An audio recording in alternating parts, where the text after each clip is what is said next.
윤곽이나 양악 수술한 이후에 턱 라인이 조금 무너진 것 같다, 팔자가 심한 것 같다. 얼굴이 좀 지방이 많으신 분이 안면 비대칭이 있으신 분들 교정하기 위해서 선택하시는 분도. 안녕하세요. 성형외과 전문의 윤승기. 성형외과 전문의 심호철. 성형외과 전문의 이경민입니다. 일단 오늘 주제가 안면 거상이잖아요. 안면 거상술 하면은 좀 나이 많으신 분들이 받는 수술로 네. 일반적으로 많이 알려져 있어요. 그게 정말로 맞는지 심도 있게 얘기를 좀 해보겠습니다. 네, 첫 번째 질문입니다. 네. 살처짐이 발생하지 않는 윤곽이랑 양악 수술이 없다는데 진짜인가요? 진짜입니다. 진짜? 제가 봤을 땐 없는 것 네. 같습니다. 네. 절대 안 쳐진다고 그러던데. 아무튼 일단 제가 보는 대부분 쳐져 있었습니다. 당황을 하실 것 같은데. 광대를 치면 이제 네. 여기 팔자 쪽이 좀 처지고 네. 턱뼈를 치면 이제 여기 불독살 쪽이 처지고 살처짐이 오는 이유는 세 가지입니다. 첫 번째, 골 흡수가 일어난다. 즉 뼈대가 무너진다. 두 번째로는 그 위에 있는 연조직, 즉 지방이 줄어든다. 그리고 이거를 연결해주고 있는 유진대가 늘어난다거든요. 수술을 하게 되면 골 조직이 조금 원래 구조보다 좀 들어가 있고요. 이로 인해서 유진대가 좀 늘어납니다. 근데 이제 젊은 분들 같은 경우에는 지방 위축이나 이런 것들이 오시는 편은 아니에요. 그래서 첫 번째, 세 번째 원인으로 살처짐이 많이 오게 됩니다. 그럼 이런 살처짐을 해결하는 방법에는 뭐가 있을까요? 처진 살을 당기는 거죠. 방법이 여러 가지가 있는데 장기로 하는 인모드나 슈링크, 울세라로 하는 리프팅이 있고 네. 주사도 있겠죠. 이제 뿌띠 그렇죠. 쪽, 그다음에 실리프팅. 친구 수술이랑 뿌띠 중간 정도 이제 위치에 있는 것 같고, 그다음에 안면 거상이라고 하는 이제 수술적인 방법이 있는 것 같습니다. 또 중간에 하나 더 있지 않나요? 아, 어떤 게? 미니 거상이 있지 않나요? 아, 되시죠? 아차.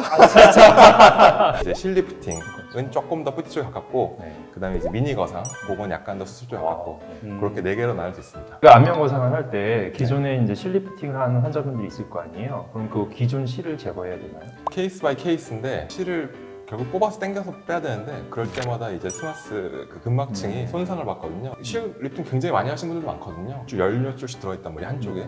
그럼 이제 그거 다 뺄 수는 없고, 안 녹는 실 같은 경우는 가능하면 빼려고 노력하는데 녹는 실은 적당히 남겨놓고 수술하는 경우도 있습니다. 스마스층을 이 실 자체가 잘 지지를 해주고 있으면은 제거를 하진 않고요. 거상하는 방향이랑 좀 방해가 된다고 하면 그런 실들은 제거하고 하는 것 같아요. 윤곽, 양악 수술 후에 리프팅 시술이 아니라 꼭 안면 거상 수술이 필요한 케이스는 뭐가 있을까요? 꼭 필요하다기보다는 장비나 뿌띠는 효과가 바로 직후에 나타나는 대신에 효과가 짧고 한 2, 3개월, 실리프팅 같은 경우는 한 6개월에서 1년 더 오래 가는 결과를 원하고, 확실한 결과를 원하면 이제 안면 거상을 해야 되는 것 같고, 보통 윤곽 양악 수술하면은 광대를 치면은 이런 데 굉장히 유착이 많이 돼 있어요. 기본적으로 실을 당겨도 제가 봤을 때 이런 데 걸릴 것 같거든요. 그래서 그런 유착을 확실히 풀어주고 확실하게 근막을 당겨서 문제를 해결하려고 하면은 이제 안면 거상 수술 또는 미니 거상 수술 그런 게 필요한 것 같습니다. 혹시 20대, 30대 층도 오시나요? 20, 30대 분들 중에서는 윤곽이나 양악 수술을 한 이후에 살처짐이 좀 심해서 오시는 분들이 있고요. 안면 전체 거상을 하는 경우는 많지는 않은 것 같고, 네. 좀 부분적으로 좀 고민이 되시는 것 같아요. 나는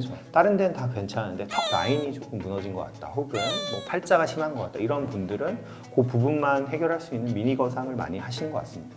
얼굴이 좀 지방이 많으신 분이 조금 이렇게 작아지려면 얼굴이 이제 지방 흡입을 한 다음에 남는 피부를 좀 잘라줘야 되는데, 안면 거상이랑 똑같은 절개가 들어가야, 왜냐면 거기가 제일 덜 보이는 부분이니까 흉터가, 그렇게 수술하는 경우도 있습니다. 안면 비대칭이 있으신 분들 꽤 있어요. 그래서 네. 그걸 교정하기 위해서 거상술을 선택하시는 분도 요즘은 꽤 많이 보시는 것 같습니다. 그러면 그때 이제 수술 받으면 나중에 또 받을 수가 있나요? 안면 거상을 받고 나중에 다시 재수를 받는 건 어려운 일은 아니라고 생각합니다. 다만 그 기간을 최소한 6개월 정도는 띄고 수술을 하게 되고요. 대부분 수술 한번 하시면 거의 10년이나 15년 이후에 한 번 더 생각하시는 것 같아요. 안면 거상이 부담스러우면 이제 미니 거상으로 윤곽 후의 처짐도 개선할 수 있나요? 당연하죠. 네. 결국은 미니 거상 자체도 스마스를 결국은 조작하는 거기 때문에 고민되시는 부분을 해결할 수 있을 겁니다.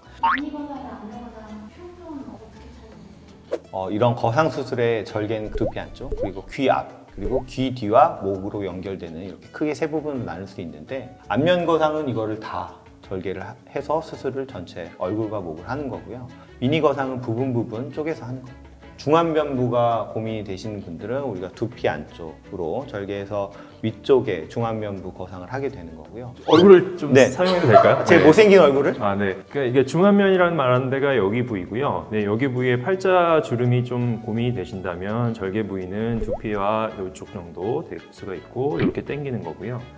그리고 여기에 이제 심술보나 하안부가 좀 처짐이 생겨서 이런 게 고민이신 분들은 여기 밑에만 절개를 해서 하안부만 당기는 수술이 있습니다. 그래서 이제 그런 게 선택적으로 한다는 게 미니 거상이 되겠습니다. 안면 거상이 너무 큰 수술인 것 같아서 무섭다. 네. 부작용은 어떤 게 있냐 이런 질문이 있습니다. 그래서 첫 번째로는 과도한 흉터가 있을 수가 있고요. 두 번째는 봉합된 부위에 다시 또 쳐주려는 힘 때문에 귀가 밑으로 쭉 내려오는 칼귀 현상이 있을 수가 있어요. 세 번째로 있을 수 있는 가장 큰 문제점은 안면신경이나 이런 것들이 손상받아서 얼굴의 움직임이 조금 마비가 오는 그런 경우도 생길 수가 있습니다. 스마스층 밑에 안면신경이 지나가는데 이 안면신경이 한번 손상되면은 다시 회복하기는 좀 어려워요. 그런데 이제 이런 거는 수술이 잘못됐기 때문에 그런 문제가 발생을 하는 거거든요. 안면 거상을 전문적으로 하고 그리고 또 정확하게 하는 곳에서 수술 받는다면 이런 부작용은 거의 일어나지 않는다고 볼 수 있습니다.